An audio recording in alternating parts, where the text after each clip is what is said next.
just all these bodies everywhere and no explanation. That's when I started trying to figure out what had happened. Saw a wounded person, got on the radio, called for help. The captain just put his weapon on automatic and killed her.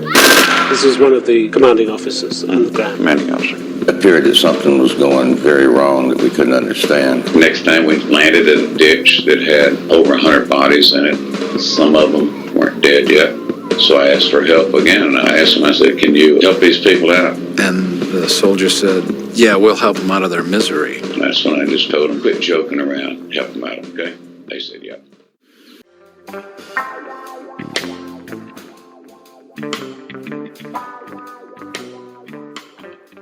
One of the things that galvanized the anti-war movement during the Vietnam War in the United States more than anything was the My Lai Massacre.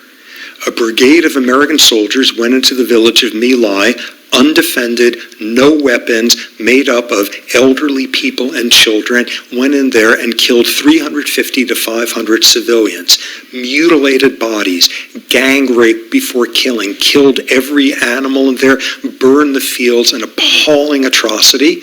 Appalling in part because the U.S. government covered it up for a year. Appalling because when it finally had to admit it, it handed out just a slap on the wrist to the commanding officer. And appalling because almost certainly this was not the only instance of that. On the right is a man named Hugh Thompson. This is the man who stopped the My Lai Massacre.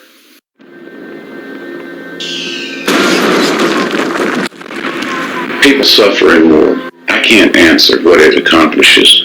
I have very mixed feelings about it, and I sure don't want to be in another one, because I know what goes on. Thompson was a helicopter pilot. He was piloting a gunship that was flying over the village, and he had gotten reports of shooting there, assumed that American troops were under attack from Viet Cong, flew over, landed there to see what help he could give, got out of the helicopter and saw American troops shooting old women in the head, saw American troops pulling babies underneath from out of their dead mothers to kill them, and this man saw what was happening. And at that point, there was a small surviving number of villagers huddling at one end of the village and a group of American soldiers coming towards them. And this man got in his helicopter and landed it in between the two, and he trained his machine guns on the American soldiers and said, if you make one more move, I will mow you down. In other words, over the course of minutes, he had completely changed who was an us and who was a them. And as we took off, my crew chiefs came over the intercom with the most somber voice I'd ever heard, saying, my God, they're firing into the ditch. Thompson and his crew then realized the American troops were on a killing spree. Talking wasn't working. I had to take action. When he saw GIs advancing on another group of defenseless women and children, Thompson ordered his crew to turn their guns on their fellow Americans.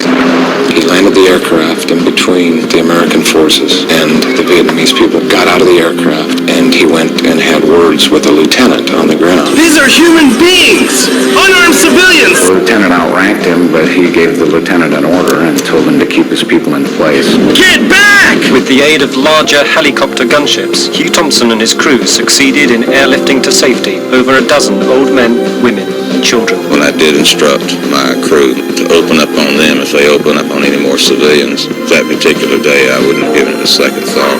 The soldier's trained to kill, but a soldier's not trained to murder. You have to do the right thing in life, but don't look for any rewards. Thompson was grilled in Congress over the charge that he trained his helicopter's guns on U.S. troops. I'd been threatened with prison. A life had been threatened. I was an outcast. He was called a rat and a traitor by fellow servicemen. But over the course of time, Thompson began to be seen as a hero. 30 years after My Lai, Hugh Thompson and his crew received the Soldier's Medal, the Army's highest award for bravery. U.S. Senator John Breaux nominated Thompson for the Nobel Peace Prize in 2000. Thompson was widely recognized not just for his battlefield courage, but for his humanity. Hello, ma'am. Nice to meet you.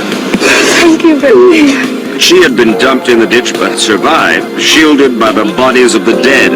Why, she wanted to know, were so many villagers killed that day? And why was Thompson different from the rest of the Americans?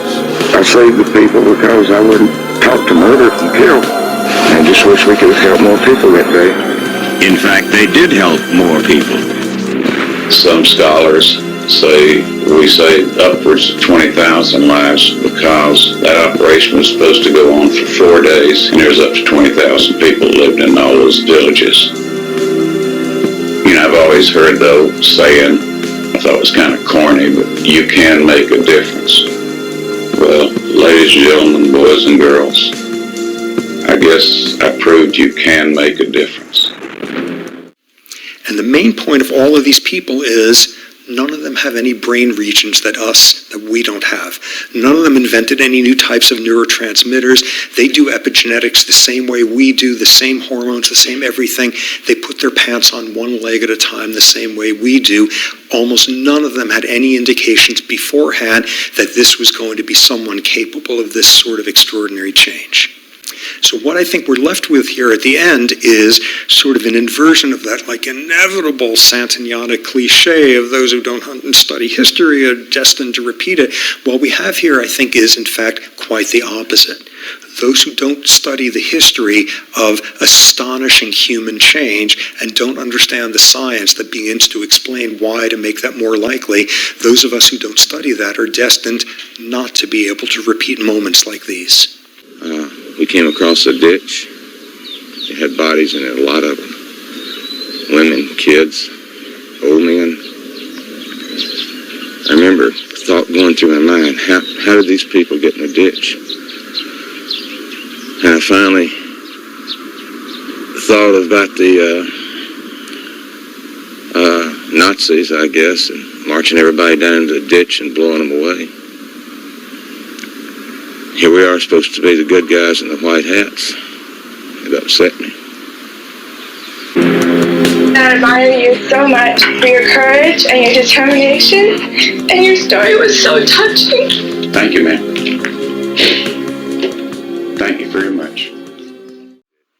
Hugh Thompson was thinking about his family back home when his crew chief, Glenn Andriotta, saw a young child alive in the ditch. Thompson landed his chopper immediately, and Andriotta jumped out. Glenn, without hesitation, went into the ditch and waded over to the child who was still... Ditch full of bodies? Yes, sir. Oh, it was full, sir. Full of blood? Yes, sir. Some of the people were still... They were dying. They weren't all dead. And Glenn got to the child and picked him up, and... It was a boy? I think it was a little boy, yes. I remember thinking that I had a son, that same age. And, As Thompson was recalling the horrors of that day, an elderly woman walked toward us. She said that she had been dumped in the ditch back in 1968, but had survived, shielded by the bodies of the dead and dying. And he wants to meet the Thompson, a good man. She wants to meet Mr. Thompson. Well, here is Mr. Thompson. Very, very glad hello, to ma'am. meet you. Nice to meet you. Sorry we couldn't help you that day. Thank you very much. Thank you very much. Yes, ma'am. Tôi nghe nói, tôi trong nhà gặp vì tôi rất cảm động. Why, she wanted to know, were so many villagers killed that day? And why was Thompson different from the rest of the Americans? I saved the people because I wasn't taught to murder and kill. I can't answer for the people who took part in it. I apologize for the ones who did. I just wish we could have helped more people that day. In fact, they did help more people. Thompson and Coburn found 10 villagers cowering in a bunker. They radioed for a couple of choppers, which airlifted all of them to safety. I'm so sorry. And we managed to find 2 of the women they'd saved. Mrs. Nung, who was 73 now, was 43 when she was rescued. Mrs. Nung was only 6. You were very small then. You were at the entrance. This is Larry. This is Larry. He was with me that day. Thank you very much once again for your great help. Didn't you take your life in your hands, Hugh, when you got out and told the American soldiers who had been killing that they better quit and let these people get out of the bunker? If you won't answer that, Larry, didn't he? Yes, sir, he did. And he didn't even take a weapon with him. He had a sidearm. He didn't even have it drawn. He just placed himself in harm's path.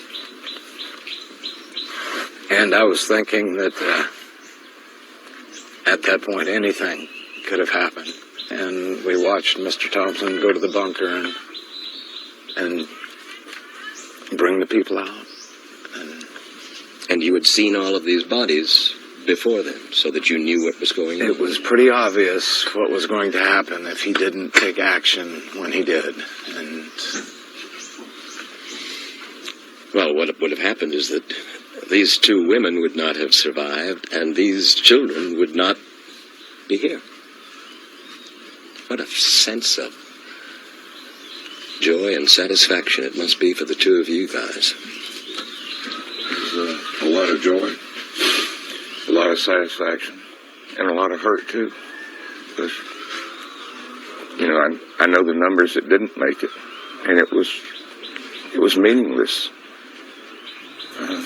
for the people that were taking part. There was just no value whatsoever on life. We drop a lot of bombs, and then do a lot of talking, and then we become friends. Seems to me that if we do the talking before the bombs start falling, then we can be friends also.